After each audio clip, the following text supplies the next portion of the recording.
आम्हाला आपल्या सहकार्याची नितांत गरज आहे. कृपया आपण चॅनल सबस्क्राईब केल्याने आणि बेल आयकॉन दाबल्याने हे धर्म कार्य अधिक प्रभावीपणे करता येईल. आपणही या पुण्याचे वाटेदार व्हावे ही नम्र विनंती.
सूत्रबद्ध करतायत आदरणीय परमेश्वरजी महाराज वरकड आणि तुळशीरामजी महाराज दाभाडे.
करुणाकर दिनाचा वत्सल उभा श्री विठ्ठल विटेवरी मना जाय तेथे मना जाय तेथे मना जाय तेथे पंढरीये पुरतील काम निवारेल गुंती आहे ती विश्रांती संत संगे मना जाय तेथे मना जाय तेथे मना जाय तेथे पंढरीये आषाढी कार्तिकी सोहळा आनंद मिळाला से वृंद वैष्णवांचा मना जाय तेथे मना जाय तेथे मना जाय तेथे पंढरीये एका जनार्दनी आनंदी आनंद एका जनार्दनी आनंदी आनंद तेने परमानंद डुल्लतसे मना जाय तेथे मना जाय तेथे मना जाय तेथे पंढरीये विठ्ठल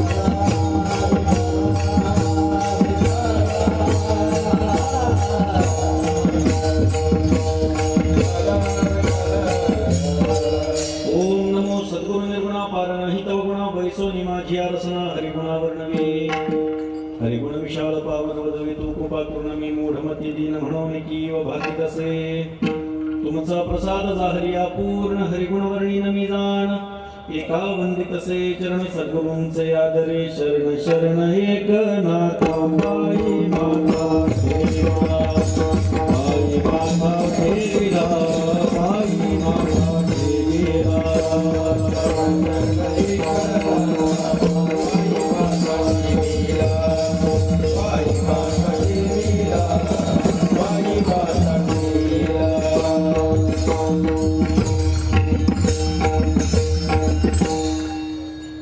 शांती ब्रह्म श्रीमंत श्री एकनाथ महाराजांचा अभंग सेवेकरता निवडलेला आहे.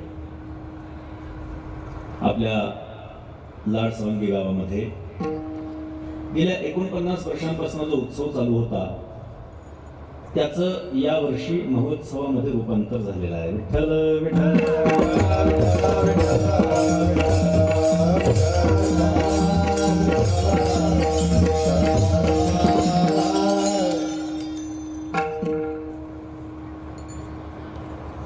कोकणात आल्यासारखं वाटलं. डोळे महाराज गंभीर महाराजांना माहिती आहे.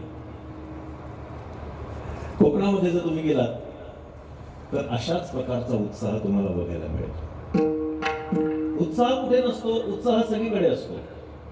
सप्ताहाचा उत्साह सगळीकडे असतो, पण तरुणांचं योगदान, तरुणांचा सक्रिय सहभाग हा या ठिकाणी मला विशेषत्वानं जाणवतो.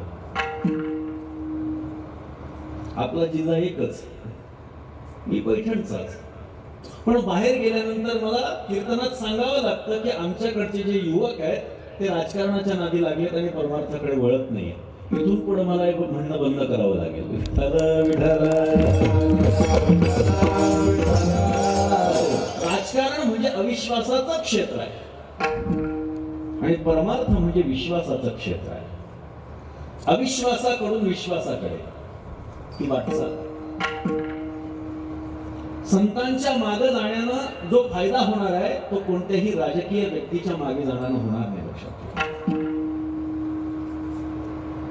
राजकारण राजकारणापुरतं मर्यादित आहे, पण या अखंड हरिनाम सप्ताहाचं हे भव्य दिव्य रूप बघून मराठवाडाही आता पारमार्थिक दृष्ट्या ऐश्वर्यवान होतोय अशी जाणीव होऊ लागली आहे. विठ्ठल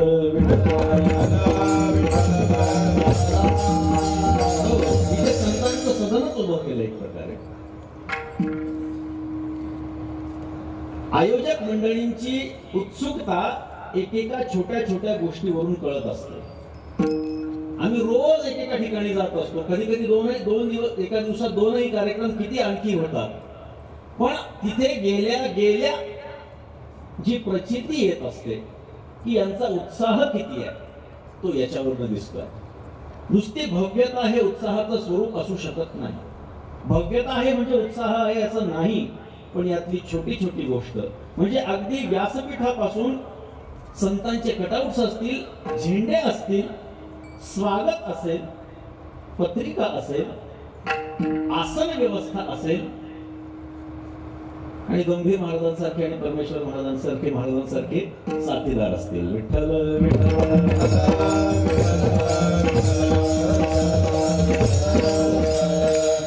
पुण्यामध्ये असा प्रकार लग्नात बघायला मिळतो.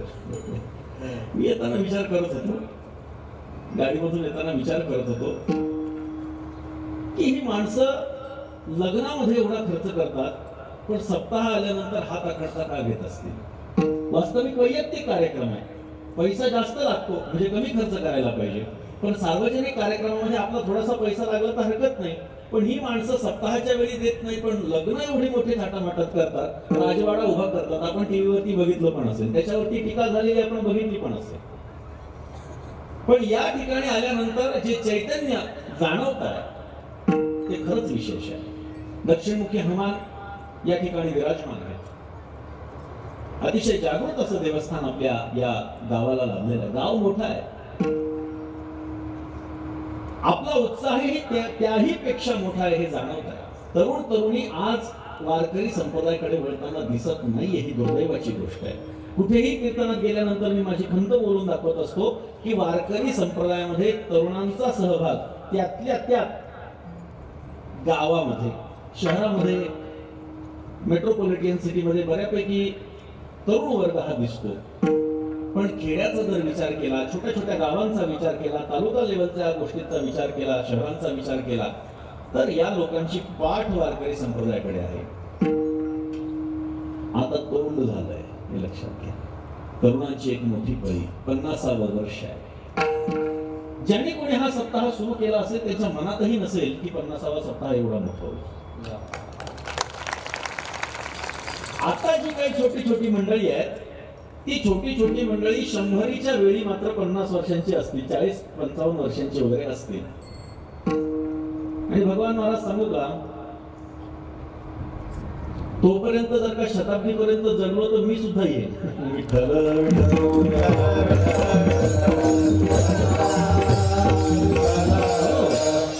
ही संस्थेतली छोटी छोटी मुलं असतील महाराजांच्या, किंवा इथे श्रोत्यांमध्ये बसलेली मंडळी असतील, खरोखर एक उत्साहाचं वातावरण आहे. आणि हा उत्साह मात्र असाच चालू ठेवणं गरजेचं आहे. मला कधी कधी असं वाटतं की मतदानाचं वय हे 18 वर्षांचं असतं, की 18 वय झाल्यानंतर मतदानाला सुरुवात होते. तसं आपण वारकऱ्यांनी सुद्धा ठरवलं पाहिजे की मुलगा मुलगी 14 वर्षांची झाली की त्यांचा कार्यक्रमामध्ये सक्रिय सहभाग असावा, म्हणजे त्यांच्यावरती संस्कार होते, म्हणजे योग्य मार्गदर्शन त्यांना परमार्थामध्ये मिळेल. ही एवढी मोठी गोष्ट आपण या गावकऱ्यांनी सगळ्यांनी केलेली आहे, ही खरोखर महत्वाची. मला अपेक्षाही नव्हती मला अपेक्षाही नव्हती की आपल्याकडेही अशा प्रकारचा कार्यक्रम होऊ शकतो. पण आपण सर्वजणांनी दाखवून दिलं. पण ही सुरुवात आहे. 50 वर्ष झालेले आहेत. IPL क्रिकेट चालू आहे. हाफ सेंचुरी झालेली आहे, सेंचुरी करायची आहे. पण इथे सेंचुरी ही 1 किंवा 2 बॅट्समन मिळून करू शकत नाहीत. क्रिकेटमध्ये जरी 100 गाठायची असेल तरी ही फुटबॉलच्या माध्यमातून आहे. अर्थात क्रिकेटमध्ये आणि फुटबॉलमध्ये फरक आहे. क्रिकेटमध्ये कोणीतरी 2 जणच खेळत असतात आणि बाकीचे बसलेले असतात. सप्ताह तसा नसतो, सगळ्यांनी एकत्रित येऊन करायचा असतो. फुटबॉल जसा सगळे मिळून सगळं मैदानाभर ते सगळे खेळाडू असतात, एकत्र असतात आणि एकमेकांच्या सहकार्यानं ते जिंकण्यापर्यंत जात असतात, तशा पद्धतीचा हा खेळ आहे. आपण सर्वजण अतिशय उत्साहाच्या वातावरणामध्ये पुढचे 7 दिवस अनुभवणार आहात. पुढे येणारे कीर्तनकारही महाराष्ट्रामध्ये नामवंत कीर्तनकार आहेत आणि ते आपल्याला श्रवण करायला मिळणार आहेत. जास्तीत जास्त संख्येने आपण या ठिकाणी उपस्थित आहातच, पण अजूनही आपल्या परिवारातल्या आपल्या मित्रांना आपण सांगावं आणि आणखीन मोठ्या संख्येने या ठिकाणी येणं अपेक्षित आहे. आज सप्ताहाचा पहिला दिवस आहे. परमात्म्याचं, भगवान श्री विठ्ठलाचं चिंतन करणं हा अलिखित नियम वारकरी संप्रदायाचा आहे. नाथ महाराज किंवा आदी संत जे असतात ते बोलत असताना सहज कोणाशीही बोलत नाही, बोलत बसत नाही.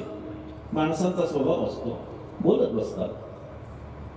काही काही माणसं एवढी बडबडी असतात, असा विचार येतो की यांचं तोंड जर का खापराचं असलं असतं तर काय झालं असतं. बडबड बडबड बडबड बडबड करत बसतात. पण आपल्या नाथ महाराजांनी सांगितलंय, हरी बोला नाही तरी अबोला, व्यर्थ कलबला करू नका. एक तर माणसानं हरी बोलायचंय, नाहीतर गप्प बसायचं. फालतूची बडबड करण्यामध्ये अर्थच नाही. संत महात्मे एक तर जनाशी बोलतात, नाहीतर देवाशी बोलतात, नाहीतर मनाशी बोलतात. ज्याला आपण 1 to 1 कम्युनिकेशन असं म्हणतो, म्हणजे एकेका माणसाशी बोलणं म्हणतो. संतांना एवढा वेळच नसतो म्हणून ते 1 to 1 कम्युनिकेशन कधी करत नाही. एक माणसाशी कधी बोलत बसत नाही. सार्वजनिकरित्या त्यांचा उपदेश असतो. आकारोनी सांगे तुका, कोण सांगतात, सर्वांना सांगतात. करा रे बापानो साधन हरीचे. सर्वसमावेशक असं त्यांचं बोलणं असतं. एक तर ते जनाशी बोलतात, नाहीतर देवाशी बोलतात. आता देवाशी बोलत असताना मात्र त्यांचा समाज वेगवेगळ्या प्रकारचा आपल्याला बघायला सापडतो. देवाशी बोलत असताना नामदेवराय संत कधीतरी लढीवाळपणानं बोलतात. नाथ महाराज असतील, तुकोबाराय असतील, ज्ञानोबाराय असतील, कधी कधी भांडतात सुद्धा. ज्ञानोबाराय देवाशी भांडतात, कान्होबा तुझी घोंगडी चांगली रे, आम्हासिका दिली बांगुली रे. तू स्वतःचं शरीर चांगलं ठेवलंयस, तुझी घोंगडी चांगली ठेवलीस, पण आम्हाला का अशी वाकडी तिकडे दिली, का आम्हाला असं त्रासदायक हे शरीर दिलं. ज्ञानोबाराय देवाशी भांडताय. नाथ महाराज म्हणतात तू स्वतःला तेव्हा मोठं समजू नकोस. तू स्वतःला मोठं समजत असशील तरी तुझी फार मोठी चूक आहे. तुला जे मोठेपण आलेलं आहे ते मोठेपण आमच्यामुळे आलंय. आम्ही जर का तुझं वर्णन जगात करत नसू तर तुला कळणार नाही की तू मोठा आहेस की कसा आहेस.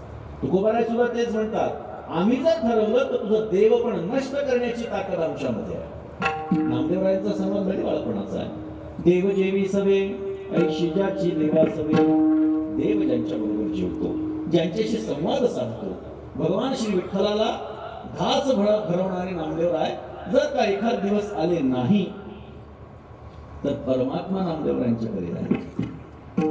तुझं पहिल्या वाचून मज नव्हे समाधान, नाम्या तुझी आण वाहतुसे. जर नामदेवराय एखाद दिवशी परमात्म्याकडे गेले नाही तर परमात्मा स्वतः नामदेवरायांच्या घरी यायचा. नामदेवरायांच्या वडिलांना दामाशेट्टींना विचारायचा, माझा मामा कुठे आहे, आज आला नाही, कुठे पाठवलाय का त्याला. ही भावना, ही गडिवाळपणाचा हा संवाद. अहो जनाबाई तर देवाला नाव ठेवतात, अरे अरे विठ्या मुळमाईच्या करट्या तुझी रांग रडकी झाली. बायका बोलत नाहीत पण बोलू लागलं तर असं काहीतरी बोलतात. जनाबाई म्हणतात अशाच पद्धतीचं भांडण त्या दोन स्त्रिया करत होत्या.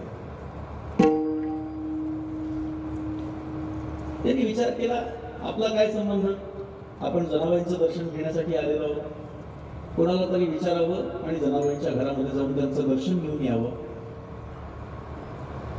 कोणाला तरी विचारलं का जनाबाई कहां पर रहती है. त्यांनी बघितलं खालून वरून हा महात्मा दिसतो, याला जनाबाईला भेटायचं. त्यांनी सांगितलं वो क्या वहां पर. त्या दोन बायकां भांडण करतायत, त्यातली एक जनाबाई आहे. त्यांनी डोक्याला हात लावला, जिचं दर्शन घेण्यासाठी मी वाराणसीहून इथे आलो, काशीहून इथे आलो, ती बाई भांडण करते. आणि भांडणाचा विषय काय तर शेणाच्या गोवऱ्या. शेणाच्या गोवऱ्या हा भांडणाचा विषय. आश्चर्य वाटलं, जिचं दर्शन घेण्यासाठी काशीहून इथे आलोय ती स्त्री कशासाठी भांडते, शेणाच्या गोवऱ्यांसाठी. वापस फिरले म्हणले कशासाठी आपण इथे आलो, वापस फिरलो. जनाबाईंनी बघितलं हे वापस फिरले. त्याने सांगितलं ओ महात्मा थांबा जरा, महाराज थांबा. क्या आता तुम्ही आलाच आहात तिथे तर जरा भांडण सोडवा. गर्दी जमलेली होती पण गर्दीचं काम काय असतं, फक्त बघत बसलं. त्या काळामध्ये जर का गर्दी असली असती तर ती व्हिडिओ शूटिंग करत बसली असती. आज प्रत्येकाकडे स्मार्टफोन झाले, प्रत्येक जणाला दाखवायचं असतं की माझ्याकडे आहे. गर्दी जमा झाली. त्यांनी सांगितलं तुमची कोणाहीकडून करून घ्या, माझा काय संबंध आहे त्याच्याशी. त्यांनी सांगितलं तुम्ही महात्मा दिसताय, तुम्ही सत्पुरुष दिसताय, तुम्ही योग्य नाही आम्हाला द्यायला, बोला काय आहे. त्यांनी सांगितलं ह्या गोवऱ्या माझ्या आहेत. दुसरी स्त्री म्हटली ह्या गोवऱ्या माझ्या आहेत. दोघांमध्ये वाद सुरू झाला. त्यांनी सांगितलं तुम्हाला सिद्ध करून दाखवावं लागेल की ही गोवरी तुमची कशावरून आहे. त्या दुसऱ्या स्त्रीला विचारलं ही तुझी गोवरी कशामुळे आहे.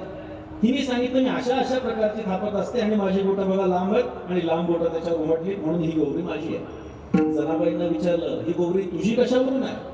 तेव्हा जनाबाईंनी सांगितलं गोवरी उचलायची, कानाला लावायची, ज्या गोवरीतून विठ्ठल विठ्ठल नाम ऐकू येईल ती गोवरी माझी. विठ्ठल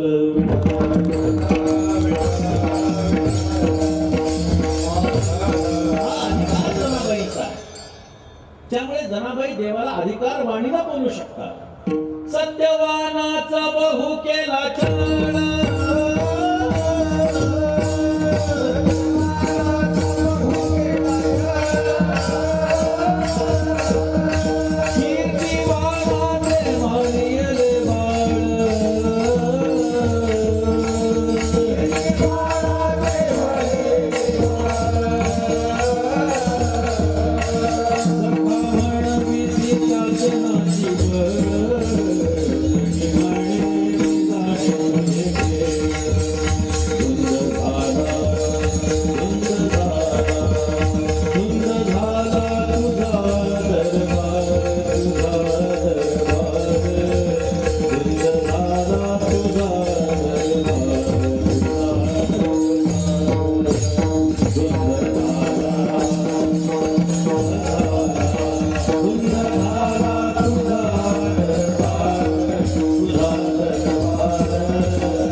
सत्यवानाचा बहु केला छळ, कीर्तिवानाचे मारिले बाळ, सखा म्हणविसी त्याचे नाशी बळ, जणी म्हणे मी जाणे तुझे खेळ, धुंद झाला तुझा दरबार.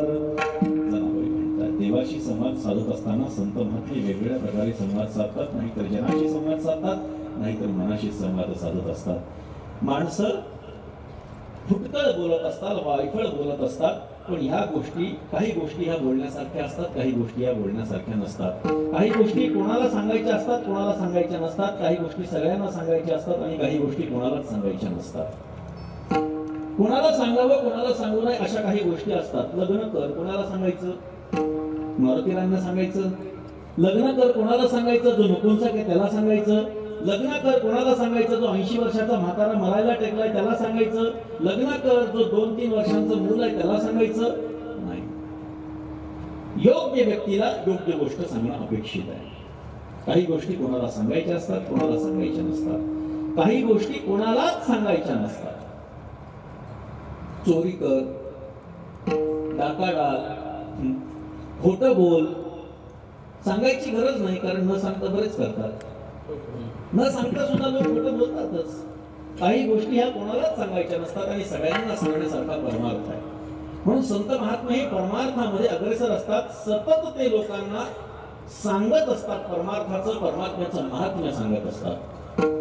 कधी कोणाला जर का मनामध्ये अशी शंका उत्पन्न झाली की मी काय करावं, तर त्यांनी सहज संत वाङ्मय उघडून बघावं.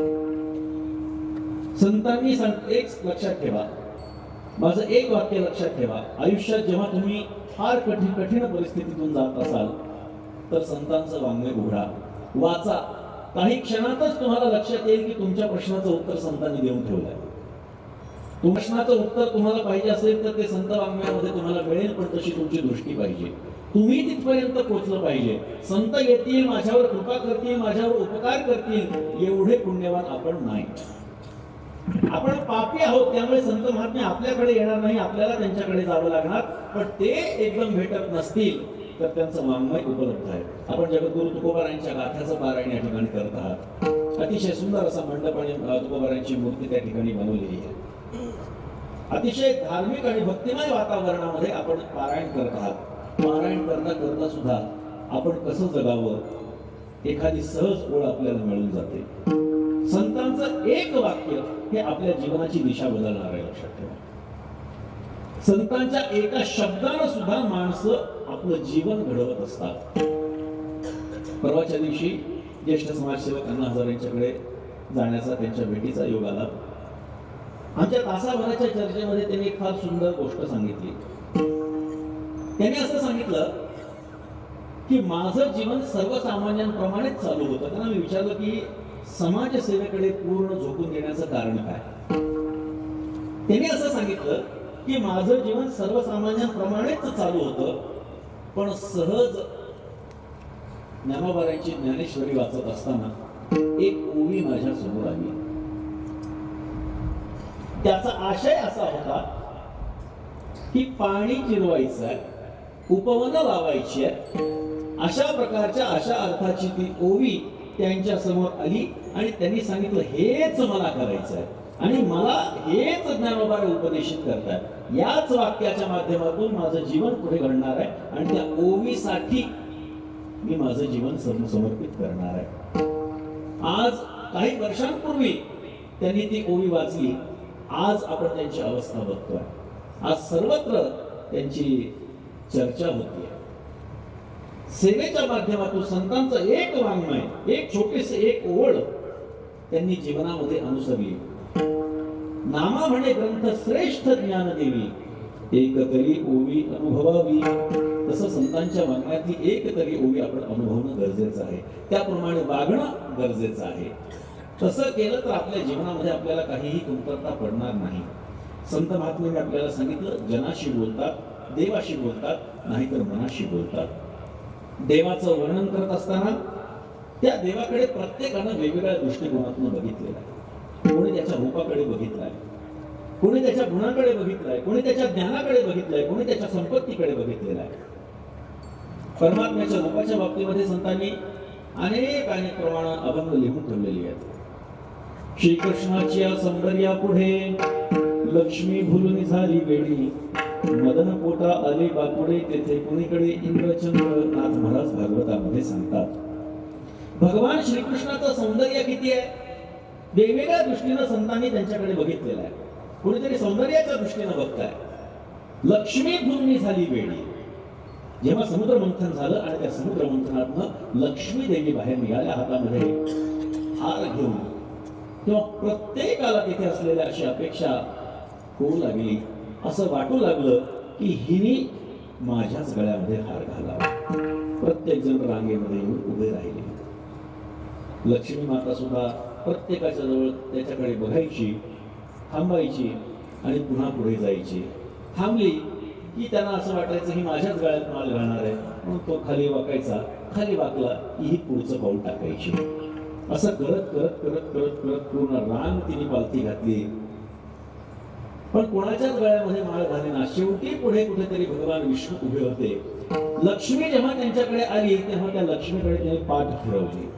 लक्ष्मीकडे पाठ फिरवली. लक्ष्मी मातेनं विचार केला हाच माझा नवरा होण्याच्या लायकीचा आहे. जीवनात एक गोष्ट लक्षात ठेवा, जे लक्ष्मीच्या ह्याच्यातून घ्यायचं काय, आपल्या पुराण इतिहासातनं घ्यायचं काय, आपण वागावं कसं, या गोष्टी घ्यायच्या असतात. या फक्त मनोरंजनासाठी नाही आहेत, लक्षात ठेवा. याच्यातून आपलं जीवन घडलं पाहिजे. याचा अर्थ असा घ्यायचा की जे लक्ष्मीच्या समोर शरणागती पत्करतात, लक्ष्मी त्यांच्याकडे येत नाही, पण लक्ष्मीकडे जे पाठ फिरवतात त्यांच्याकडे लक्ष्मी आल्याशिवाय राहत नाही. विठ्ठल विठ्ठल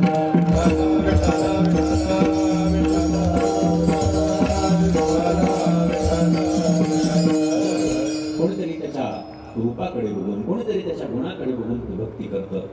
त्याचे गुण असे तर गिरी समन्स्यात कज्जलम सिंधू पात्रे सुरतरोवर शाखा लेखनी पत्रमुर्वी लिखती यदि गृहीता शारदा सर्वकालं तदगुणानामीशपारं नयाति.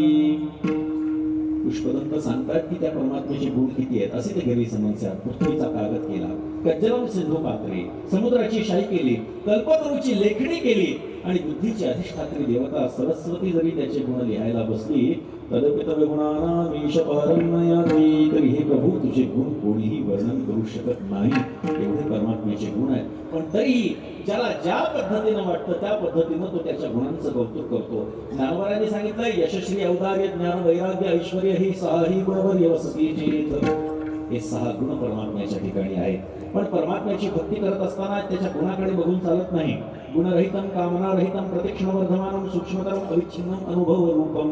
नारद महर्षी सांगतात परमात्म्याची भक्ती करत असताना त्याच्या गुणाकडे बघायचं नाही, त्याच्याकडे काहीतरी अपेक्षा ठेवायची नाही. त्याच्याबद्दलचं प्रेम हे सतत वाढणार असलं पाहिजे. त्याच्या मनातली गोष्ट सूक्ष्म असेल ती आपल्याला आणि आपल्या मनातली त्याला कळतच असते. आणि अनुभव रूपम अविच्छिन्नम, ताटातूट होण्याचा कितीही मोठा प्रसंग आला तरी जी भक्ती तुटत नाही ती परमात्म्याच्या विषयीची निस्सीम अशी भक्ती आहे. असा जो परमात्मा आहे त्या परमात्म्याच्या बद्दल नाथ महाराज वर्णन करतात अभंगाच्या पहिल्या चरणात.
वेगवेगळ्या संतांनी वेगवेगळ्या रूपामध्ये त्याला बघितलं. नाथ महाराजांनी त्यांची भक्तवत्सलता जाणली आणि त्याचं वर्णन करू लागले. भक्त करुणाकर, भक्तांवरती तो करुणा करणार आहे, प्रेम करणार आहे. दिनाचा वत्सल, दिनांचं पालन पोषण करणार आहे, भरण पोषण करणार आहे. परमात्म्याचे भक्त जेवढे असतील त्या भक्तांची काळजी तो स्वतः घेतो. त्याने गीतेमध्ये सांगितलंय, सर्व धर्मान् परित्यज्य मामेकं शरणं व्रज अहं त्वां सर्व पापेभ्यो मोक्षयिष्यामि मा शुचः. सगळ्या गोष्टी बाजूला सोडून तू जर मला शरण आलास तर तुला पहिलं तेलाला नेण्याची जिम्मेदारी माझी, असं परमात्म्याने गीतेमध्ये सांगून ठेवले. तो भक्तांवर कृपा करणार आहे. आपल्याला सर्वांना रामायणातली एक कथा माहिती असेल. रामेश्वरहून लंकेला जाण्यासाठी एक सेतू तयार करण्यात आला होता, पूल तयार करण्यात आला होता. मोठमोठी दगडं ते वानर उचलायची, त्याच्यावरती श्रीराम ही अक्षर लिहायची आणि पाण्यामध्ये टाकायची. ते दगड तरंगायची. असं करत करत करत करत तो पूल लंकेपर्यंत जाऊ लागला. झाडावरून इकडून तिकडे फिरणारी एक खारुताई तिने बघितलं. प्रत्येक जण परमात्म्याची सेवा करतात. मोठा वानर असेल, मोठमोठी दगड उचलतोय, पिल्लू असेल, छोटस उचलून पाण्यामध्ये टाकतोय, पण प्रत्येक जण काहीतरी परमात्म्याची सेवा करतोय. हे त्या खारीच्या लक्षात आलं, त्या खारुताईच्या लक्षात आलं आणि तिने विचार केला, आपणही काहीतरी सेवा करावी. सप्ताहामध्ये आम्हाला पंगत देणं जमत नसेल, पण एखादा हार तरी आमच्या वतीनं असावा. सप्ताहामध्ये एखादी मोठी गोष्ट आम्हाला करता येत नसेल, एखादी छोटी गोष्ट तरी आमच्याकडनं असावी, अशा प्रकारची माणसाची इच्छा असते. काही जणांची इच्छा असून ते करू शकत नाहीत. काही जण ठरवतात की ठीक आहे, आता झालं ना, पुढच्या वर्षी मी काहीतरी करणार. चांगली गोष्ट आहे. ती खार विचार करू लागली की परमात्म्याची सेवा प्रत्येक जण करताय, मला पण काहीतरी परमात्म्याची सेवा करण्याची संधी मिळावी, असा विचार करून तिने एक सेवा घेतली. तिने लक्ष दिलं की हे सगळे दगड एकमेकांच्या जवळ येत आहेत, पण त्याच्या फटी मात्र बुजत नाहीयेत. मग तिने विचार केला, आपण काहीतरी सेवा करावी. पाण्यामध्ये गेले, अंग गच्च पाण्यानं भिजवलं, काठावरती आली, वाळूमध्ये गडाबडा लोळली आणि ते वाळू सहित अंग त्या फटीपाशी आणलं. फटीपाशी आली की ती तिचं अंग झटकून टाकायची. अंग झटकलं की ती जी वाळू आहे त्या दोन दगडांच्या फटीमध्ये यायची आणि अशानं ते दगड अजून चांगल्या पद्धतीनं बांधल्या जात होते. असं करत करत तिला कल्पना होती की माझं जीवन जरी खर्च झालं तरी सुद्धा मी हे सगळ्या फटी भरू शकत नाही, पण आपल्या परीनं काहीतरी सेवा घडावी हा विचार तिच्या मनामध्ये एवढा दृढ होता की आयुष्यातला शेवटचा श्वास असेपर्यंत मी परमात्म्याची सेवा करणार ही तिची दृढ धारणा होती आणि त्यामुळे ही त्याची क्रिया सुरू राहिली. भगवान प्रभू रामचंद्र तिथे उभे होते. त्यांचं लक्ष त्या खालीकडे गेलं. त्यांनी बघितलं ती काय करते, पाण्यामध्ये जाते, अंग ओलं करते, काठावर येते, वाळूत लोळते आणि पुन्हा तिथे जाऊन अंग झटकती आहे आणि ते फटी बुजल्या चालल्या. परमात्म्याला खूप आश्चर्य वाटलं, खूप कौतुकही त्या खारीचं वाटलं आणि हनुमंतरायांना सांगितलं, जरा त्या खारीला माझ्याकडे घेऊन ये. त्या खारीला हातामध्ये घेतलं आणि परमात्म्याने विचारलं, अगं तुझा जीव किती, तू करतेस काय?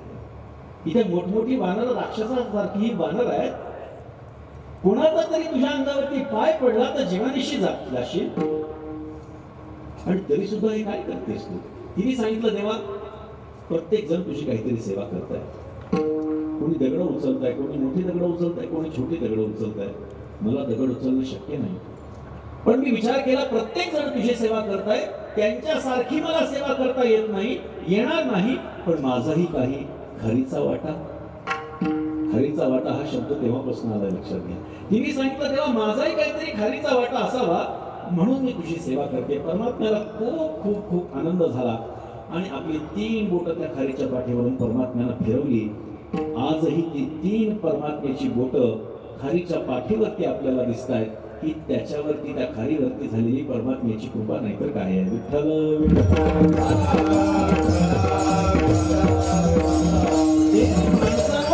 करतो, याही पेक्षा पुढे जाऊन जो जो त्याची भक्ती करतो त्याच्यावरती तो कृपा करतोच करतो.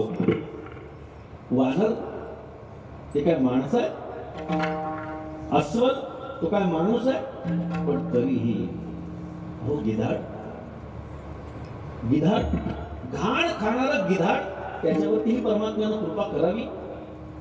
फार मोठी गोष्ट आहे. परमात्म्याची कृपा कशी, कधी आणि कोणावरती होईल सांगता येत नाही. अहो, अपकार्यावरतीही उपकार करणारा परमात्मा, जर त्याला असं वाटलं की मी याच्यावरती कृपा करावी, तर तो केल्याशिवाय राहत नाही. रामायणामध्ये नाथ महाराजांनी फार सुंदर दृष्टांत दिलेला आहे. रामायणातली एक छान कथा परमात्म्याची नाथ महाराजांनी सांगितली. भावार्थ रामायणामध्ये नाथ महाराज सांगू लागले, प्रभू रामचंद्र आणि लक्ष्मण दादा हे बाहेर गेले असता सीता माता एकटे तिथे होत्या. त्यांचं पंचवटीमध्ये असताना त्यांचा नित्यक्रम असायचा. आपलं दुपारच्या वेळी काहीतरी ते बाहेर गेले ते काहीतरी खाण्यापिण्याची सोय करत बसायची, काहीतरी वाळण टाकायचं वगैरे वगैरे अशा पद्धतीची त्यांची नित्यक्रिया असत सीतामातेची. आणि ते करत असताना ते खाण्यासाठी म्हणून तिथे कावळे जमा झाले. सीतामाता पंचवटीमध्ये एकट्या, आणि त्यावेळी ते कावळे तिथे जमा झाले. त्या कावळेने त्याला तोंड लावू नये म्हणून सीता माता त्यांना झटकून हात करून असं दूर करण्याचा प्रयत्न करू लागले. पण ते दूर जायचे, पुन्हा जवळ यायचे, दूर जायचे, पुन्हा जवळ यायचे. एखाद्याला थोडासा हात लागला तर तो निघून जायचा. असं करत असताना, अशी गोष्ट चालू असताना एक गंधर्व या सगळ्या गोष्टी बघत होता. तो विचार करू लागला की जर कावळ्याचं रूप घेऊन मी सीतेपाशी गेलो तर तिचा स्पर्श आपल्याला करता येईल. सीतामाता एकट्याच होत्या. नाथ महाराज भागवत भावार्थ रामायणात वर्णन करतात, झटकत असताना हाताच्या झटक्यानं त्यांची चोळीची गाठ होती ती सुटल्या गेली. आणि ते बघून तो आकृष्ट झाला गंधर्व, आणि तो विचार करू लागला, हिच्या स्तनांचा स्पर्श जर मला झाला तर आनंद आहे. असं जाता येणार नाही. कावळ्याच्या रूपामध्ये तो गंधर्व आला. बाकीचे कावळे झटकून गेले 2-3 वेळा तर पळून जात, पण हा जास्तच अंगचटीला येऊ लागला हे सीतेमातेच्या लक्षात आलं. झटकला तरी तो जवळ यायचा, झटकला तरी जवळ यायचा. तो जवळ आला, जोरात झापड त्यांनी घातली आणि तिथे आला आणि सीता मातेच्या स्तनाला त्यांनी चावा घेतला आणि निघून गेला. सीता माता जोरात ओरडल्या आणि तिथे मूर्छित पडल्या. सीता मातेचा आवाज प्रभू रामचंद्रांना आला. त्यांच्या लक्षात आलं की काहीतरी घटना घडलेली आहे. जवळ एक काडी होती. प्रभू रामचंद्रांकडे त्यावेळी धनुष्यबाण नव्हता. काडी होती, ती काडी उचलली आणि फेकली. तो रामाचा बाणाचा एक प्रकारे लक्षात ठेव. इशिका उचलली, इशिका तिला म्हणतात काडीला. ती इशिका उचलली आणि फेकली. ती जशी फेकली तशी ती कावळ्याच्या मागे लागली. गंधर्वाच्या, जो गंधर्व कावळ्याच्या रूपामध्ये तिथे आलेला होता त्याच्या पाठीमागे ती लागली. तो पळू लागला, इकडे तिकडे पळू लागला. सगळीकडे फिरून झालं. ब्रह्मदेवाला शरण गेला, म्हणलं महाराज वाचवा, रामाचा मान आहे, मला मारेल. त्यांनी सांगितलं आम्ही याला थांबवू शकत नाही, हा राम बाण आहे. महादेवाकडे गेला, म्हणजे प्रभू तुम्ही त्याच्या मुखामध्ये नाम घेत असता, त्या परमात्म्यानं मला बाण मारलेला आहे, मला याच्यातनं, या संकटातनं वाचवा. महादेवानेही सांगितलं याच्यातून आता तुला कोणीही वाचवू शकत नाही. पुढे गेल्यानंतर नारद महर्षी भेटले आणि नारद महर्षीने त्यांना सांगितलं जर तू परमात्म्यालाच शरण जाशील तरच काही होऊ शकतं, नसता तुला या संकटातून कोणीही सोडवू शकत नाही. त्यांचं ऐकलं आणि प्रभू रामचंद्रांना तो कावळा शरण आला. गंधर्व असलेला तो कावळ्याच्या रूपातला कावळा शरण आला. म्हणला देवा मला क्षमा करा, माझ्याकडनं फार मोठी चूक घडली आहे, पाप घडलेला आहे, हा बाण मला लागू देऊ नका. प्रभू रामचंद्रांनी सांगितलं माझा बाण हा सुटला म्हणजे लागणारच. आपण रामबाण औषध म्हणतो, त्याचं कारण काय की ते औषध घेतलं म्हणजे रोज जाणारच आहे. हा बाण सुटलाय ना तो तुला लागणारच आहे. आता तू सांग, तुम्हाला शरण आलाय, शरणागता वज्रपंजर, अभयदानी तू उधार, असं माझं वर्णन करतात. ठीक आहे, तुम्हाला शरण आलेला आहेस. त्यांनी सांगितलं देवा मला क्षमा करा. देवाने सांगितलं ठीक आहे, असा एक अवयव तुम्हाला दे की ज्याच्यामुळे ही घटना घडली. त्यांनी सांगितलं देवा माझं लक्ष सीतामातेच्या स्तनाकडे गेलं, माझ्या डाव्या डोळ्याने सीतामातेला बघितलं, माझ्या डाव्या डोळ्याला तुम्ही इजा करू शकता. तो बाण, ती काडी त्या कावळ्याच्या डाव्या डोळ्याला लागली. डावा डोळा नष्ट झाला. आपल्याला कल्पना नसेल कदाचित, परमात्म्याची कृपा त्या कावळ्यावरती एवढी झाली की डाव्या डोळ्याला जरी बघता येत नसेल तरी सुद्धा त्याचा डोळा मात्र उजव्या डोळ्यांसारखाच ठेवला. आपल्याला कावळ्यांना 2 डोळे असलेले बघतो आपण, पण त्या कावळ्याला एकाच डोळ्यानं दिसतं. हे बऱ्याच जणांना माहिती नसेल. डोळे 2 दिसतात पण त्याला फक्त उजव्या डोळ्यानं दिसतं. त्याला जेव्हा डाव्या बाजूला बघायचं असतं तेव्हा तो असा आपण जसं बघतो तसं बघू शकत नाही. त्याला मान फिरवावी लागते आणि मग तिकडे बघावं लागतं. तो मान सतत फिरवत असतो, त्याचं कारण त्याला एकाच डोळ्यानं दिसतं. परमात्म्यानं सांगितलं की तुझा एक डोळा आता कायमचा नष्ट होणार. तुला आणखी एक शाप देतो की तुझे ओठ, तुझी चोच ही सीतेच्या स्तनाला तू लावलीस ना, आता ह्या चोचीनं तू घाण खाशील. आपण जर बघितलं कुठेतरी रस्त्यावरती कुत्र डुक्कर पडलेलं असतं, तिथे तो कावळा येतो आणि ती घाण खात असतो.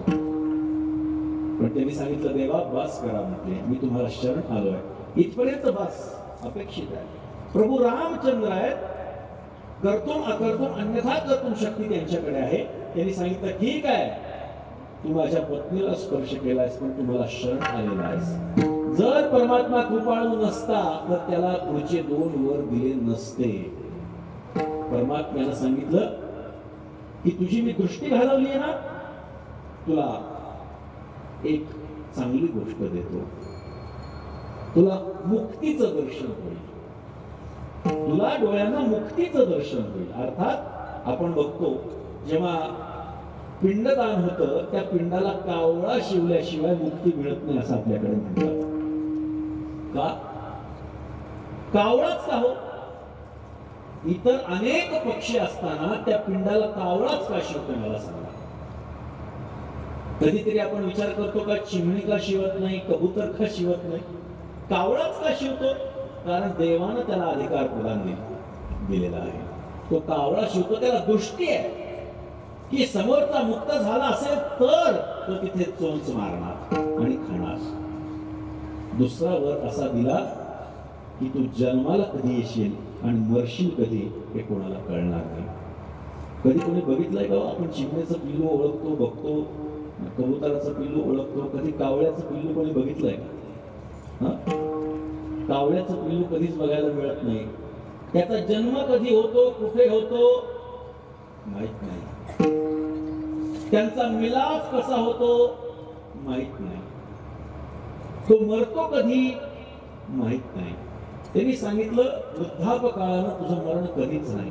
आपण कावळा मरताना बघतो कुठे, त्याला करंट बसलं एखाद्या खांबावरती तर तो मरतो. सहज काहीतरी कोणीतरी काठी फिरवली आणि ती लागली तर तो मरतो, पण स्वतःहून तो मरत नाही. मनुष्यावर परमात्मा कृपा करतोच, पण एखादा प्राणी पशु पक्षी जरी त्याला शरण आला तरी त्याच्यावरती तो कृपा केल्याशिवाय राहत नाही. त्या गोष्टीकडे बघून नाथ महाराजांनी सांगितलं भक्त करुणाकर दिनाचा वत्सल उभा श्री विठ्ठल विटेवरी, त्याची खूण सांगितली. जो भक्तांवरती करुणा करणारा आहे, दिनांचा वत्सल आहे, असा परमात्मा कुठे आहे? विटेवरती उभा आहे. उभा श्री विठ्ठल विटेवरी. मग विटेवरती उभा आहे, पण तो विटेवरती कुठे उभा आहे याचा निर्देश आणि त्या ठिकाणी जाण्याचा निर्देश नाथ महाराज मनाला करतात. अभंगाच्या दुसऱ्या मना जायते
जाय तेथे मना जाय तेथे मना जाय तेथे पंढरी.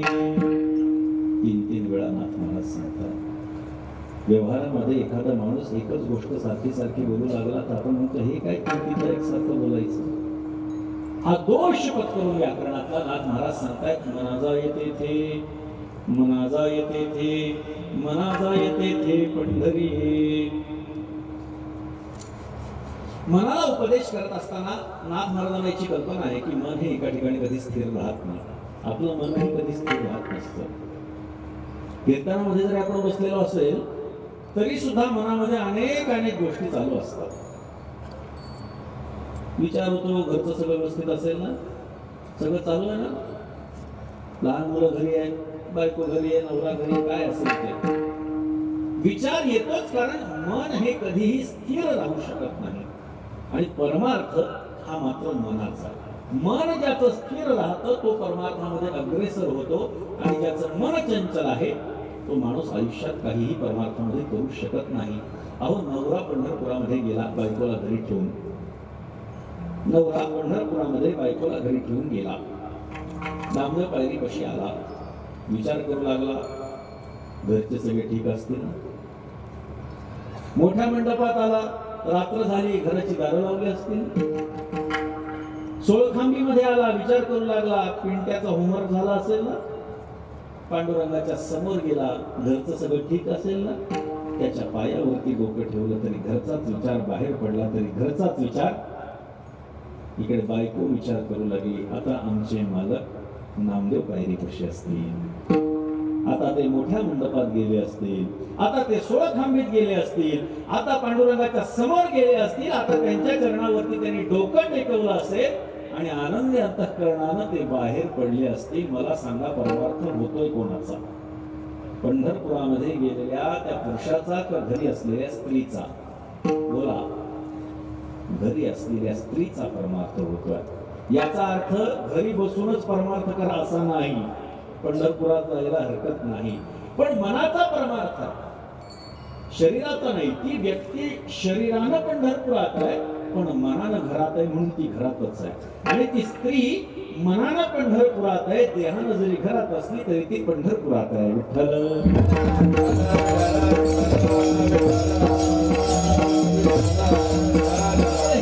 चंचल आहे आणि अशा चंचल मनाला आवर घालण्यासाठी फक्त परमात्मा हा एकच उपाय आहे. चित्त निश्चित विजानीयात यदा तकार रहितम. चित्त जेव्हा तकार रहित असतं तेव्हा ते चित असतं. हे चित आणि परमात्म्याचे चरण असलेले चित हे एकत्र येऊ शकतात. आपलं मन फक्त परमात्म्याच्या चरणापाशी स्थिर होऊ शकतं. तुकोबराय सांगताय आता कोठे धावे मन, आता कोठे धावे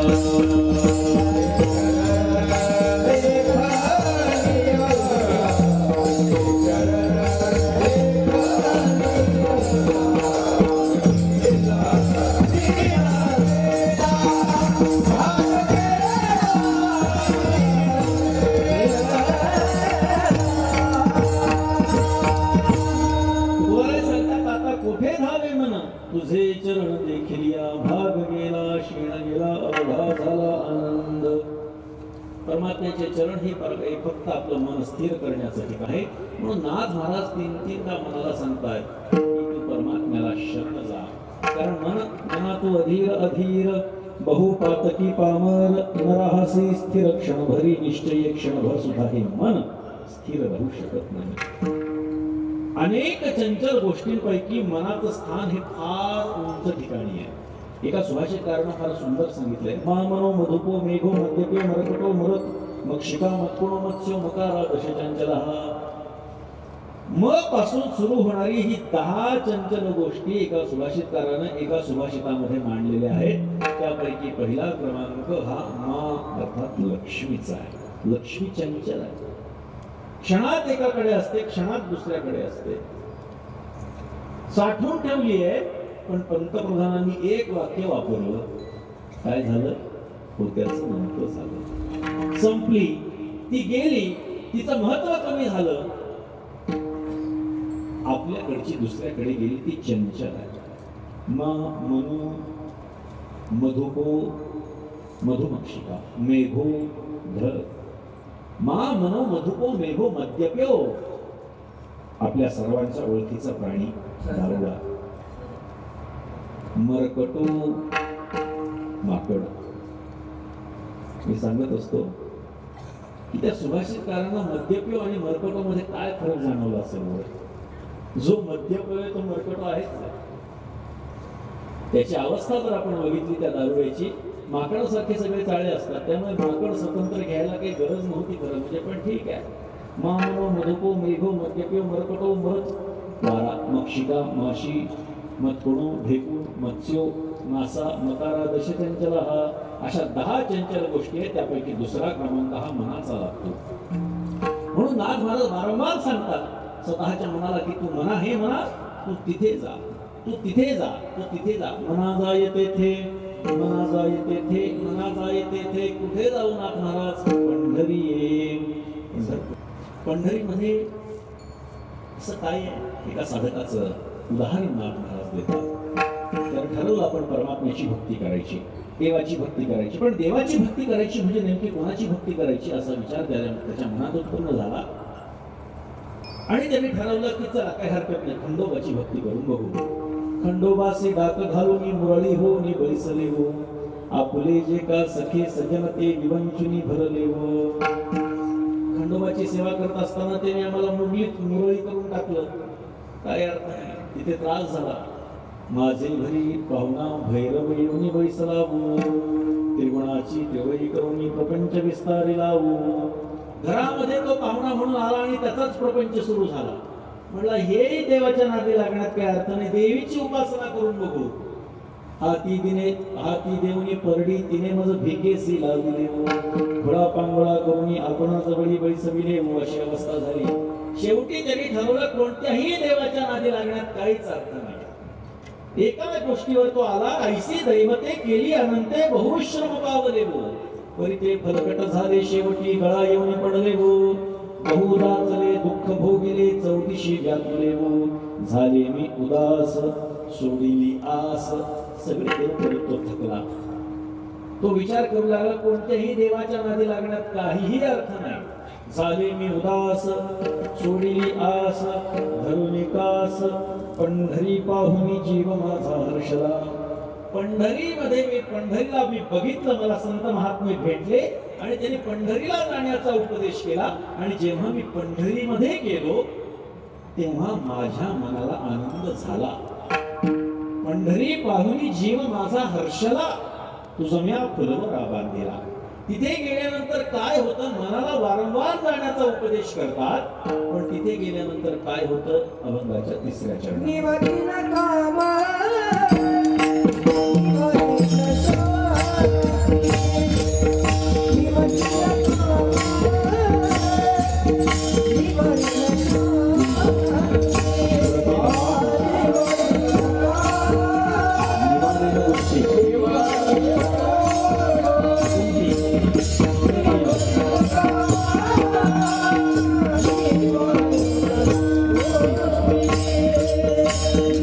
Thank you.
निवारे न कुंती आहे ती विश्रांती संत संगे पुरतील काम. आपल्या मनातले काम पूर्ण होणार आहेत, आपल्या कामना पूर्ण होणार आहेत. मी आपल्याला आधीच सांगितलं की परमात्म्याची भक्ती करत असताना कुठल्याही प्रकारची अपेक्षा बाळगणं चुकीची आहे. कामना रहितम अशी भक्तीची व्याख्या सांगितलेली आहे नारद महर्षींनी. तरी सुद्धा नाथ महाराज म्हणतात की पुरतील काम. पण या ठिकाणी काम कोणत्या अर्थानं नाथ महाराज वापरतात हे पाहणं गरजेचं आहे. तुकोबारायांना विचारलं तुमच्या अंतःकरणात काम आहे का? ते सांगतात काम नाही झालो पाहिजे कामना. आमच्या अंतःकरणात काम राहिलेलंच नाही. विषयी विसर पडला निशेष. कोणताही विषय आता आम्हाला बाधित करू शकत नाही, त्याचा विसर आम्हाला पडून गेलेला आहे. काम, विषय, विकार, वासना समानार्थी शब्द आहे. मग नाथ महाराज इथे म्हणतात पुरतील काम. परमार्थ करत असताना, परमात्म्याचं दर्शन झालं असताना कामाची पूर्तता होणार आहे, वासनेची पूर्तता होणार आहे असा विचार न करता या ठिकाणी कामना हा शब्द, काम हा शब्द परमात्म्याशी संबंधित आहे की त्याची भेट होणं हीच माझी कामना आहे आणि वारंवार मला त्याची भेट होऊ देणं. तुकाराम महाराजांना विचारलं त्यांच्या जीवनातला प्रसंग. त्यांचे मेहुणे जेवायला आले तुकोबारायांच्याकडे. आईसाहेबांनी सगळा स्वयंपाक बनवलेला होता. दोघंही जेवण करायला बसल्यानंतर तुकाराम महाराज अगदी नेहमीप्रमाणे व्यवस्थित खाऊ लागले, पण त्याचा भाऊ मात्र काही खाईना. आईसाहेबांचा भाऊ काही जेवण करेना. असं वाटू लागलं काय कारण आहे माझा भाऊ जेवत नाहीये. बरं महाराजांना विचारलं भाजी वाढू का? वाढा. भाजी वाढू का? वाढा. आपला भाऊ का खात नाहीये? भावानं काही सांगितलं नाही. जेवण झालं, हात धुतल्यानंतर विचारलं तुम्ही खात होतात पण माझे बंधू खात नव्हते, काय कारण आहे? त्यांनी स्वतः खाल्ल्यानंतर आईसाहेबांनी जेवण केल्यानंतर त्यांच्या लक्षात आलं की भाजीमध्ये मीठ टाकायचं विसरलो. त्यांनी सांगितलं, आईसाहेबांनी सांगितलं तुम्हाला सांगता येत नाही, भाजीमध्ये मीठ कमी आहे सांगता येत नाही तुम्हाला, तुम्ही खात बसलात आणि माझा भाऊ तसा उपाशी राहिला. तुकोबारायांनी सांगितलं काय खातो आम्ही, कसया सांगत. आम्ही काय खातो काय नाही कोणाला सांगण्याची गरज नाही, जे मिळेल ते खातो. हा देह कशासाठी पुष्ट करायचा आहे? भजन करण्यासाठी आम्हाला शक्ती प्राप्त व्हावी, यासाठीच हा देह आम्हाला पुष्ट करायचा आहे. उदर भरण नोहे जाणीचे यज्ञ कर्म. फक्त पोट भरण्यासाठी म्हणून नाही, मला इतर काम हे जगून करायचे नाही, तर परमात्म्याची भक्ती मला या देहात न व्हावी म्हणून आम्ही जेवण करतो. साध्या सुद्धा गोष्टी खातो का? नाही. तुका म्हणे खातो आनंदाचे लाडू, आनंदाचे लाडू आम्ही प्राशन करतो. त्यामुळे या ठिकाणी काम हा शब्द विकार ह्या अर्थाने नाथ महाराजांनी न वापरता चांगल्या गोष्टींमध्ये असलेली अपेक्षा, पुरतील काम, जीवनामध्ये असणारी गुंतागुंत इथे गेल्यानंतर निवारणार आहे. पुरतील काम निवारेल गुंती. पण कशामुळे आहे ती विश्रांती संत संगे. संतांच्या संगतीमध्ये गेल्यानंतर योग्य ते मार्गदर्शन आपल्याला तिथे गेल्यानंतर मिळणार आहे. म्हणून हे मना तू तिथे जा, मना जाय तेथे, मना जाय तेथे, मना जाय तेथे पंढरी ढोबार.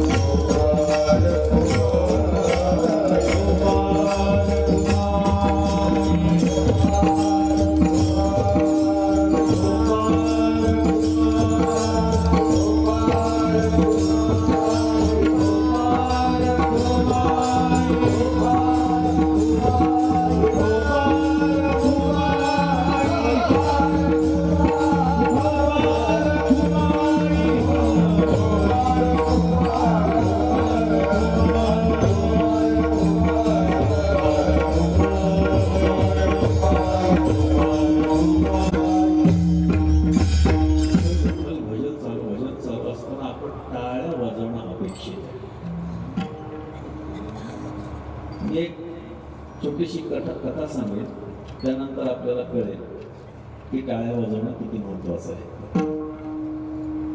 पांडुरंगाच्या समोर पंढरपुरामध्ये नाथ महाराज आले. आतमध्ये येत असताना आंधळी पांगळी मुठी बहिरी माणसं नाथ महाराजांनी बघितली. मन विषण्ण झालं. कोणाचे हात तुटलेत, कोणाचे पाय तुटलेत, कोणाला दिसत नाही, कोणाला ऐकू येत नाही, कोणाला बोलता येत नाही. तावानं नाथ महाराज पांडुरंगाच्या समोर गेले आणि विचारू लागले, देवा तू स्वतःला कृपाळू म्हणतोस, दयाळू म्हणतोस? जर तू स्वतःला कृपाळू आणि दयाळू म्हणून घेत असशील तर तुझ्या दरबारामध्ये अशी माणसं कोणाचा हात तुटलाय, कोणाचे पाय तुटलेत, कोणाला बोलता येत नाही, कोणाला ऐकू येत नाहीये, कोणाला दिसत नाहीये. देवाने सांगितलं नाथ महाराज आहे ते सगळं बरोबर, मी करतो ते सगळं बरोबर, पण नाथ महाराज ते ऐकायला तयार होईल. त्यांनी सांगितलं एक तर यांना नीट कर, नाहीतर स्वतःला कृपाळू दयाळू म्हणून बंद करून टाक. नाथ महाराज इरीला पेटले, जिद्दीला पेटले, काही ऐकायला तयार नाही. हे जेव्हा देवाच्या लक्षात आलं तेव्हा देवाने सांगितलं एक काम करतो नाथ महाराज, मी खाली उतरतो, जरा विटेवरती येऊन उभा राहा. पांडुरंग परमात्मा खाली उतरले. नाथ महाराज विटेवरती जाऊन उभे राहिले, कमरेवरती हात ठेवले. हात ठेवल्याच्या नंतर एकेकाचा पूर्वजन्म दिसू लागला. पाय तुटलेल्या माणसाकडे लक्ष गेलं. मागच्या जन्मामध्ये त्यानं या पायांचा वापर कधीही पंढरी, पैठण, आळंदी, देहूच्या वारीसाठी केला नव्हता. घरामध्ये कीर्तन बसल्या बसल्या ऐकू येतंय म्हणून मंडपात येण्याचे कष्ट केले नव्हते. या पायांचा वापर मंदिरामध्ये जाण्यासाठी, सत्संगासाठी करणं अपेक्षित असताना त्या पायांचा वापर तसा झाला नाही, म्हणून त्याची ही अवस्था झाली. नाथ महाराजांच्या लक्षात आलं, आंधळ्या माणसाकडे लक्ष गेलं, त्याचा पूर्वजन्म दिसू लागला. मागच्या जन्मामध्ये त्या डोळ्यांचा वापर त्यांना कधीही परमात्म्यासाठी केला नव्हता. डोळे तुम्ही घ्या रे सुख पहा विठोबाचे मुख. विठोबाचं मुख बघण्याकरता देवानं डोळ्यांची योजना केली आहे, पण या डोळ्यांचा वापर परमात्म्याला न बघता, त्याच्याकडे बघत न राहता सिरियल बघण्यासाठी केला. त्याची ही अवस्था झाली. बहिऱ्या माणसाकडे लक्ष गेलं. बहिरा झालो या जगी, नाही ऐकेले हरी कीर्तन. मागच्या जन्माची अवस्था दिसू लागली. नाही ऐकेले हरी कीर्तन, नाही गेले पुराण श्रवण, नाही वेदशास्त्र पठण. गर्भी बहिरा झालो त्या गुणी, नाही संत कीर्ती श्रवणी आली, नाही साधू सेवा घडीली. पितृवचनासी पाठ धरी, तीर्थे व्रते असो नित्या गेली. बापानं आवाज दिला, वळून बघितलं नाही. आईनं आवाज दिला, माता माऊली पाचारी, माता माऊली पाचारी, माऊली पाचारी, माऊली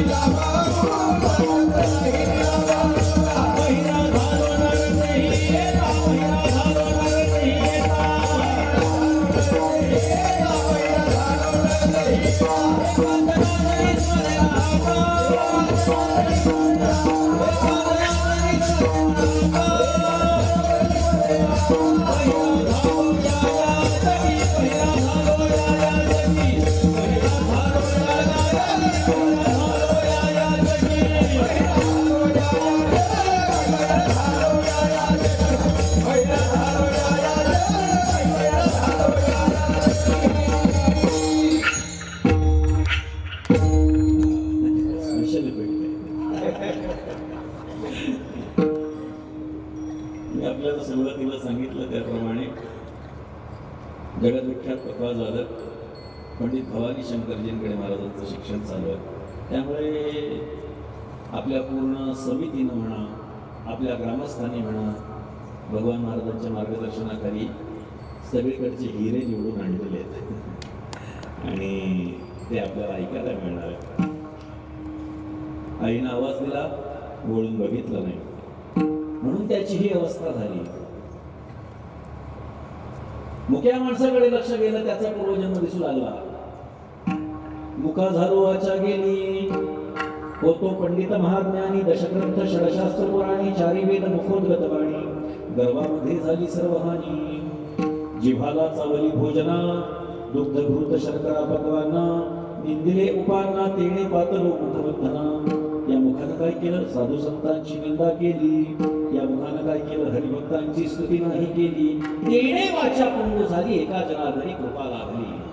या मुखाचा वापर परमात्म्याचं नामस्मरण करण्यासाठी होणं अपेक्षित असताना झाला नाही, नामस्मरण करण्यासाठी होणं अपेक्षित असताना झाला नाही, संतांचं वर्णन नाही, नामस्मरण नाही, सत्य बोलणं नाही, सतत खोटं बोलणं या गोष्टींसाठी झाला, म्हणून त्याची पुढच्या जन्मामध्ये ही अवस्था झाली. हात तुटलेल्या माणसाकडे लक्ष गेलं. हातानं काय करणं अपेक्षित आहे? परमात्म्याचं पूजन. मागच्या जन्मात त्यानं कधीही परमात्म्याची पूजा या हातानं केली नाही. दान धर्म करण्यासाठी आपल्याला देवाने हाताची योजना करून दिली, पण मागच्या जन्मात दान धर्मही केला नाही. आणि कीर्तनामध्ये विठ्ठल विठ्ठल भजन चालू असताना टाळी अजिबात वाजवली नाही.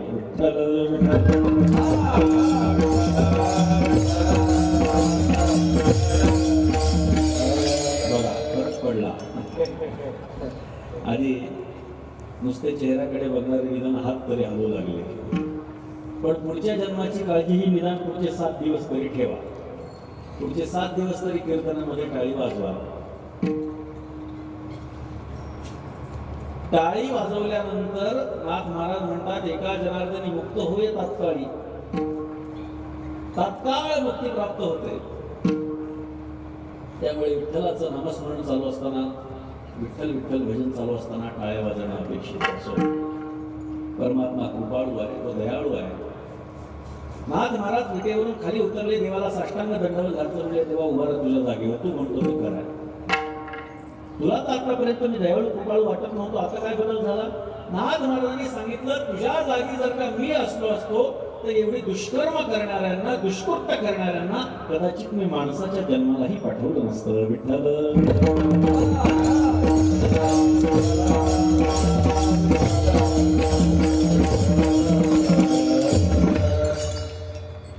नाथ महाराज सांगतात, पुरतील काम निवारेल गुंती आहे ती विश्रांती संत संगे.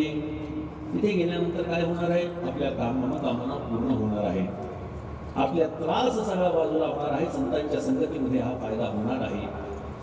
मग देवा, मग नाथ महाराजांना विचारलं, मग तिथे जाण्याचं काही ठराविक दिवस? नाथ महाराज सांगतात, आषाढी कार्तिकी सोहळा आनंद वेळाला से वृंद वैष्णवांचा. आषाढी आणि कार्तिकी ही 2 दिवस विशेषत्वानं नाथ महाराज इथे सांगतात, कारण परमात्म्यानं स्वतः सांगितलं, आषाढी कार्तिकी विसरू नका माझं सांगतचे गुज पांडुरंग.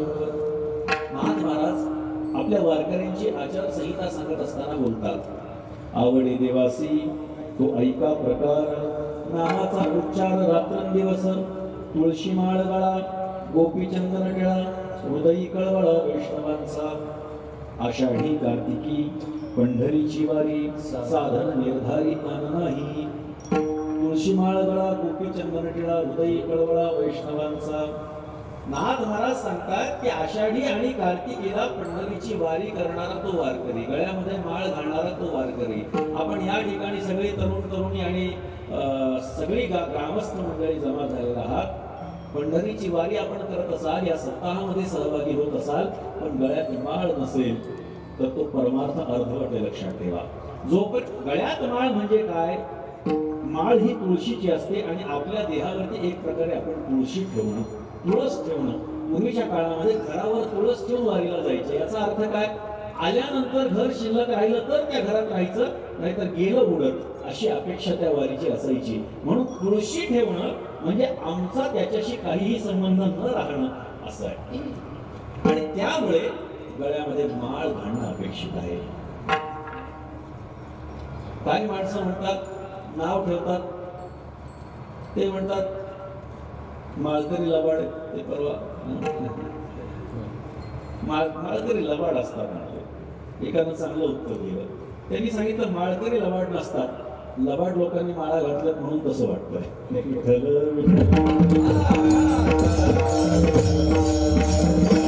तुळशीची माळ असणं अपेक्षित आहे. आपण औरंगाबाद जिल्ह्यातले आहोत. आपले नाथ महाराज इथे पैठणमध्ये आहेत. पैठणमध्ये जा, तिथे नाथ महाराजांच्या समाधीवर, तिथल्या पादुकांवर ही माळ ठेवा आणि गळ्यामध्ये घाला. तुम्हाला सांगेन, तुम्ही या 7 दिवसांमध्ये जो आनंद घेणार आहात, त्या आनंदाची परिपूर्ती माळ घालण्यामध्ये होणार आहे, लक्षात ठेवा.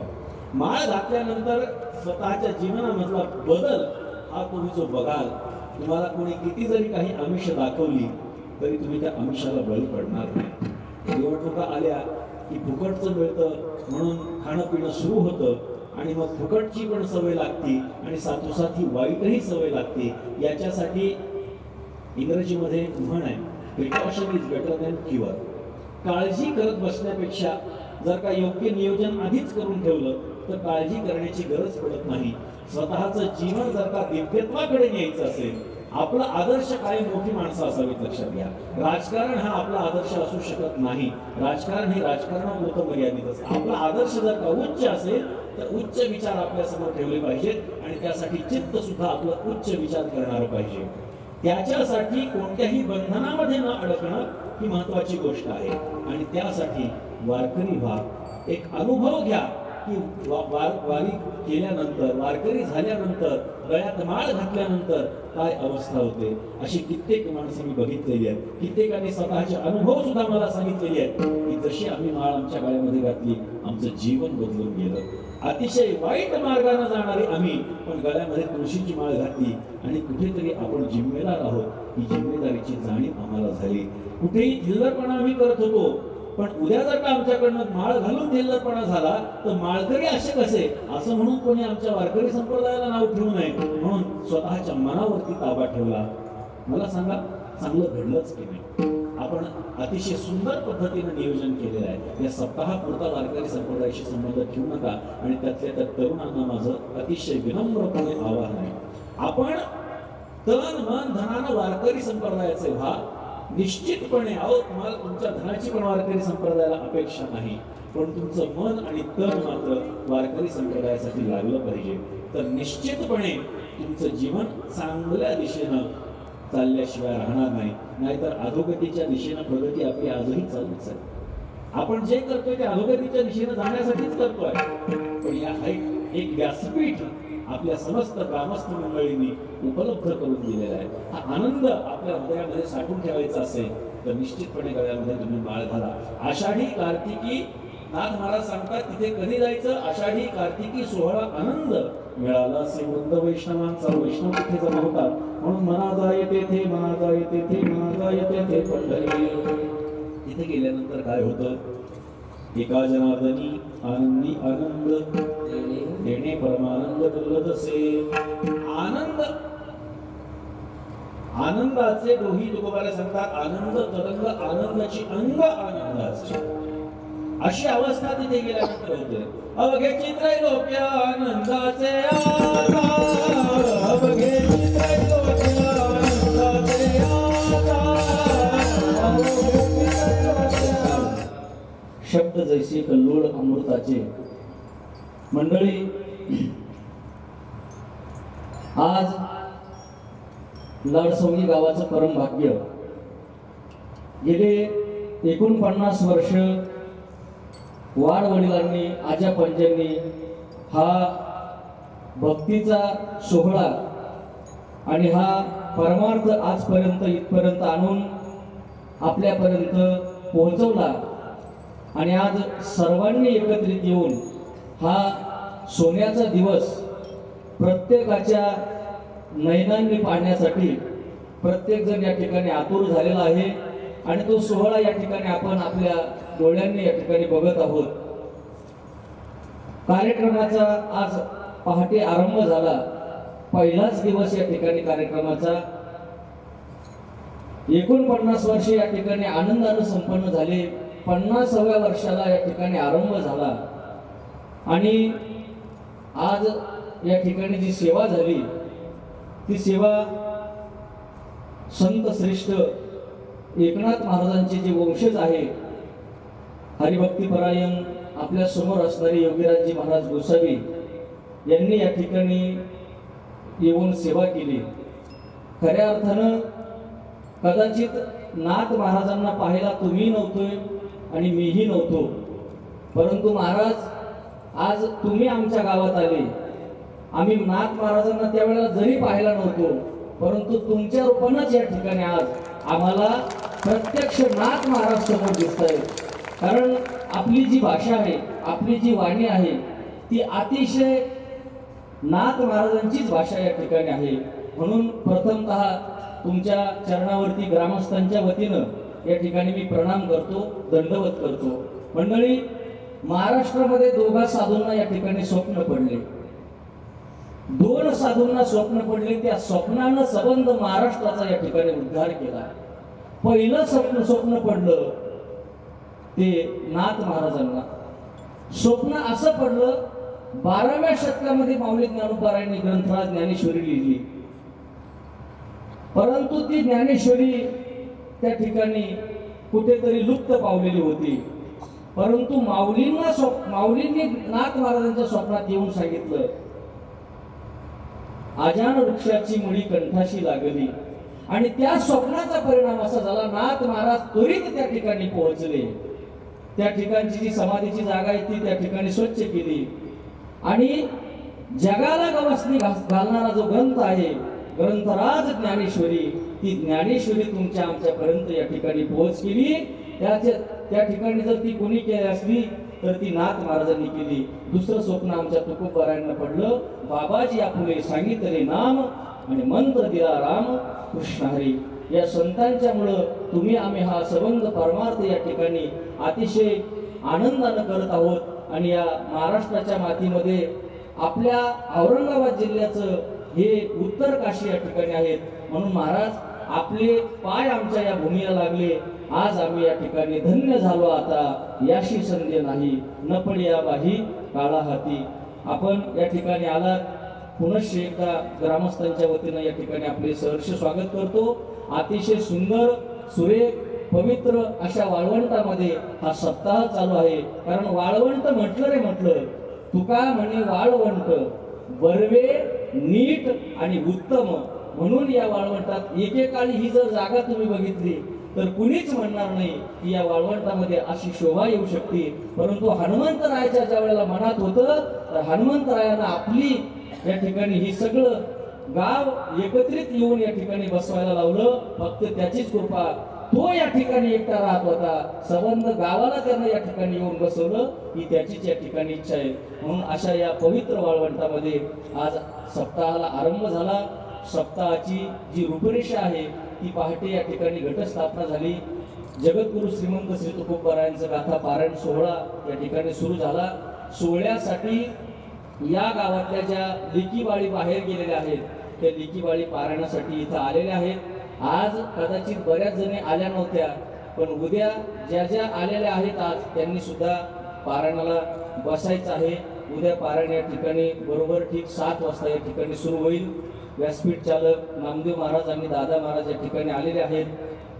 त्याचबरोबर पहाटे जो नाश्ता दिला, जे फलाहार दिलं, ते बाबासाहेब धोंडीबा थोर, दुपारचे अन्नदाते सोपानराव गुलाबराव पडूळ आणि सायंकाळचे अन्नदाते अंबादास रामचंद्र पडूळ, या तीनही अन्नदात्यांना महाराजांच्या हस्ते हनुमंतरायाचा या ठिकाणी प्रसाद देण्यात येणार आहे. त्यांना मी विनंती करतो, आपण समोर यायचं आणि या ठिकाणी प्रसादाचा स्वीकार करायचा.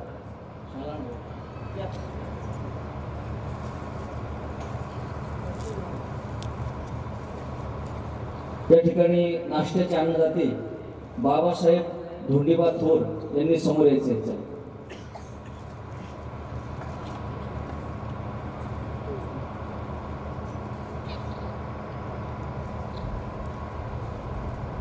बजरंगबली की. दुपारचे अन्नदाते सोपानराव गुलाबराव पडूळ यांनाही श्री महाराजांच्या हस्ते या ठिकाणी हनुमंतरायाचा प्रसाद देण्यात येत आहे. त्याचबरोबर सायंकाळचे अन्नदाते अंबादास रामचंद्र पडूळ यांनीही बाबांचा हनुमंतरायाचा प्रसाद या ठिकाणी स्वीकारायचा आहे. त्याचबरोबर आजच्या कीर्तनाचे जे यजमान आहेत ते यजमान प्रकाश बबनराव डमाळे यांच्या हस्ते या सुवर्ण महोत्सवाचं प्रतीक म्हणून भगवान पंढरीश परमात्म्याची प्रतिमा आणि महाराजांचं पूजन प्रकाशराव डमाळे यांच्या हस्ते या ठिकाणी होणार आहे. मी विनंती करतो की नानांनी महाराजांचं पूजन करून ती प्रतिमा महाराजांना समर्पित करायची आहे.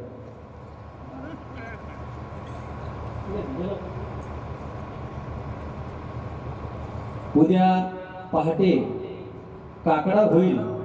त्यानंतर ठीक 7 वाजता गाथ्याच्या पारायणाला सुरुवात होईल. जे जे वाचक आज राहिले होते त्यांनी उद्या या ठिकाणी पारायणासाठी यायचे.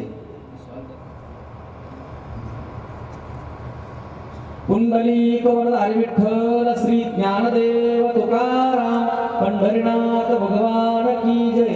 माऊली ज्ञानेश्वर महाराज की, बजरंग बली की.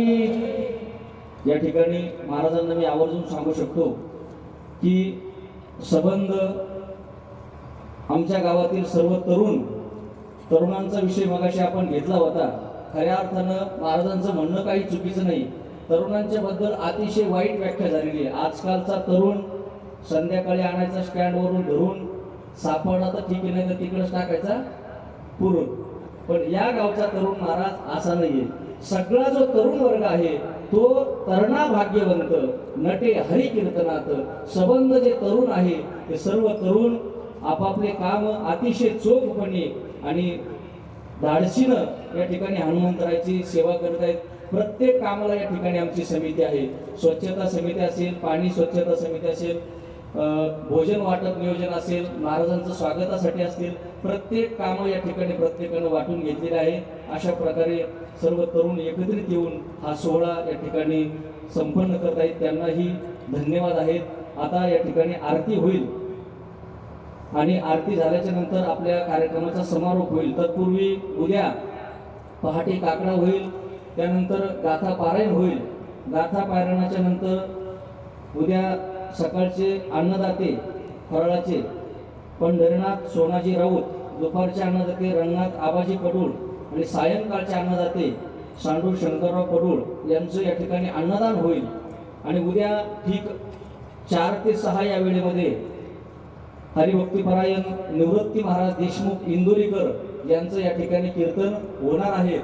आजच मंडप या ठिकाणी नजर पुरेणं इतका भरला. आता उद्या या ठिकाणी काय होईल हनुमंतरायाला माहिती. परंतु उद्या सर्वांनी ठीक 4 वाजता या ठिकाणी कीर्तनासाठी हजर राहायचं आहे. त्याच्यानंतर रात्री 9 ते 11 छत्रपती शिवरायांच्या जीवनावर आधारित छत्रपती शिवाजी महाराजांची जीवनकथा, शिवचरित्र कथा, हरिभक्तीपरायण रामायणाचार्य, भागवताचार्य, साई सच्चरित्र कथाकार नवनाथजी महाराज मस्के यांची ठीक 9 वाजता याच ठिकाणी होणार आहे. याचा सुद्धा सर्वांनी लाभ घ्यायचा. आणि आता आरतीसाठी सर्वांनी जागेवरती उभं राहायचं. शत्राणी उड्डाणी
हे बघा, प्रथम महिला मंडळ प्रवेशद्वारातून बाहेर जातील आणि त्यानंतर पुरुष वर्ग जातील. प्रथम महिला मंडळांनी बाहेर जायचंय. ज्ञानदेव